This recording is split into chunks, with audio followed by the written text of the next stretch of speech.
What's up, guys? As always, Ariwaju Ali. Today, I want to talk about following your passion. So, people think when they hear follow your passion, I think what 90% of people that actually listen to these things first think is that it's going to be all rosy and everything is going to be smooth and fantastic.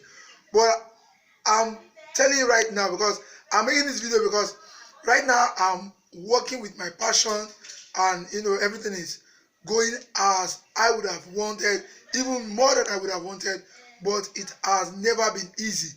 Right now I'm having this nagging headache for the past 1 hour, and it's because I've been following my passion, because I've been working on a client's website that has been really, I had to put my brain through so much brainstorming in order to make sure that I deliver the best possible work for my clients. So when you hear follow your passion, it's not like your passion is not going to help you achieve what you want to achieve, but your passion is also going to be a challenge for you, because it's not every day that you wake up that you feel like working.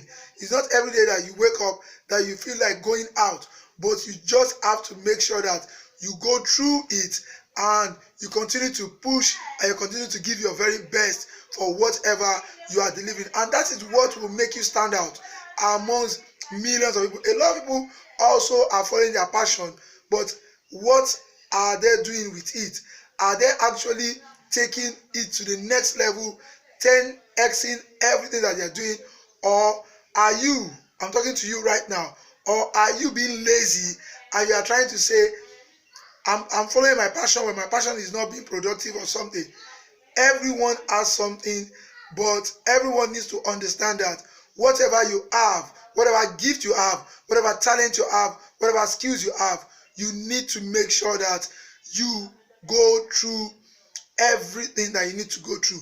You need to walk the walk and talk the talk, and also make sure that you are not just full of skills, but you also go learn how to market, how to sell, how to communicate, how to convince, how to convert, how to actually build loyalty and trust with your customers. Once you can do all these things, I assure you that nothing is going to stand in your way. Always keep doing the best you can and keep winning. As always, I'll see you guys later. Gotta go now. Bye bye.